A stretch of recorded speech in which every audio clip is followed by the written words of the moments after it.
नमस्कार। चलिए आज समझते हैं एक माँ की उस जबरदस्त इच्छा शक्ति को जो प्रकृति के सबसे बड़े तूफानों और सबसे खतरनाक शिकारियों से भी ज्यादा मजबूत साबित होती है।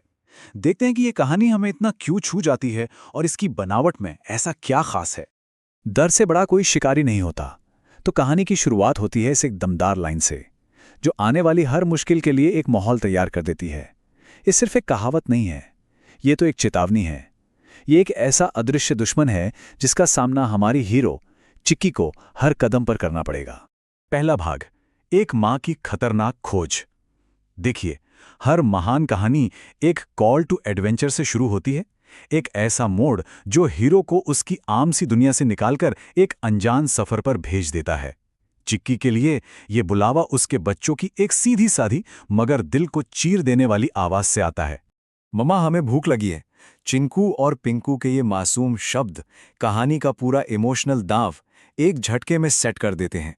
ये सिर्फ भूख नहीं है, ये तो वक्त के खिलाफ एक दौड़ है, एक जिंदगी और मौत का सवाल जो एक माँ को उसकी हर हद के पार ले जाने वाला है।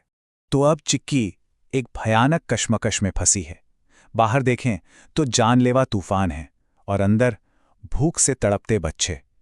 ये चुनाव बस एक फैसला नहीं है, ये उसके हौसले का पहला असली इम्तिहान है, जहां उसे अपने डर और अपने प्यार के बीच किसी एक को चुनना है। अब देखिए, चिकी का जो फैसला है वो सिर्फ जज्बातों में बहकर नहीं लिया गया। ये एक सोचा समझा जोखिम है। वो तूफान के खतरे को समझती है, अपने बच्चों की पुकार को सुनती है और फिर उस खतरे का सामना करने का हिम्मत भरा फैसला लेती है। इसी को कहते हैं एक मां का संकल्प। तो अब शुरू होता है दूसरा पड़ाव, तूफान में छिपे शिकारी। घोंसले से बाहर निकलकर चिक्की को एहसास होता है कि तूफान ही अकेला खतरा नहीं है। अब वो एक ऐसी दुनिया में है जहां शिकारी घात लगाए बैठे हैं और उसका ये सफर और भी ज्यादा खतरनाक होने वाला है। अब चिक्की की मुलाकात होती है टोनी तोते से। लेकिन टोनी सिर्फ एक हमसफर नहीं है, वो एक तरह का संदेशवाहक है जो मौसम से भी कहीं ज्यादा भयानक खतरे की खबर लाता है और कहानी में डर और तनाव को एक नए ही लेवल पर ले जाता है। वो दो बच्चों को निगल गया भाई, ये शब्द कितने भयानक हैं। टोनी बता रहा है कि कैसे एक सांप ने कबूतर के बच्चों पर हमला कर दिया। ये कहानी को और गहरा कर देता है। तूफान सिर्फ बारिश नहीं लाता, ये भूखे शिकारियों को भी बाहर ले आता है। दो, सिर्फ एक नंबर है ना, लेकिन सोचिए इस एक शब्द में कितना दर्द है। दो मासूम जानें चली गईं। टोनी की इस कहानी का जो भावनात्मक बोझ है वो चिक्की के लिए दांव को और भी बड़ा बना देता है। और अब खतरा कोई कहानी नहीं है, बल्कि ठीक सामने खड़ा है। चिक्की का सामना होता है दो बड़े मजबूत शिकारी पक्षियों से, और एक पल को तो लगता है कि ये लड़ाई जीतना नामुमकिन है। ये तो सीधी सीधी ताकत और आकार की लड़ाई है। पर यहां चिक्की सिर्फ ताकत का इस्तेमाल नहीं करती, वो इस्तेमाल करती है दिमाग का, मनोविज्ञान का।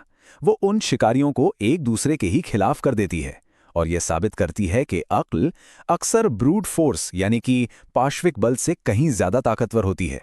कहानी का तीसरा हिस्सा, और ये तूफानों से भी ज्यादा बदतर है।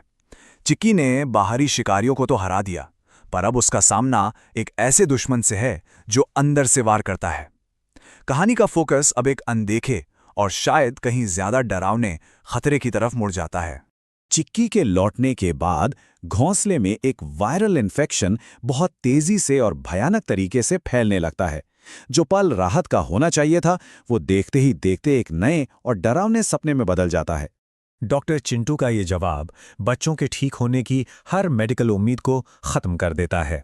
इस एक पल में विज्ञान, तर्क सब हार जाते हैं और चिक्की एकदम अकेली और बेबस रह जाती है। तो जब सारी उम्मीदें टूट जाती हैं तो बचता क्या है? जब हर दरवाजा बंद हो जाए तो एक मां क्या करती है? यही सवाल हमें कहानी के सबसे भावुक मोड़ पर ले आता है। कहानी का चौथा भाग, और ये है स्वर को एक चुनौती। ये कहानी का वो मोड़ है जहां हमारी हीरो सब कुछ हार कर सीधे ब्रह्मांड से टकराने का फैसला करती है।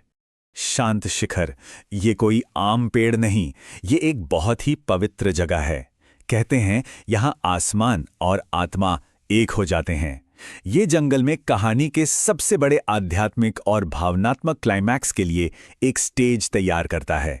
एक ऐसी जगह जहां कुदरत के नियम शायद झुक जाते हैं और सिर्फ इच्छा शक्ति ही मायने रखती है। और फिर चिक्की अपनी आवाज उठाती है, लेकिन इस बार वो कोई बेबस मां नहीं है, वो एक विद्रोही ताकत है। उसकी आवाज में दर्द नहीं बल्कि एक चुनौती है। मैं तुझसे मांगने नहीं आई, मैं तुझसे लड़ने आई हूं। उसकी चुनौती की तीव्रता और बढ़ती जाती है। ये एक खामोश ब्रह्मांड से इंसाफ और जवाबदेही की मांग है। वो अब रहम नहीं बल्कि वजह पूछ रही है। वो अपने हक के लिए लड़ रही है।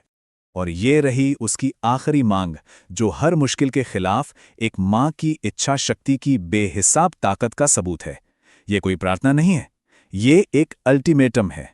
तो अब आता है कहानी का 5वां और आखिरी हिस्सा, जीवन का लचीलापन।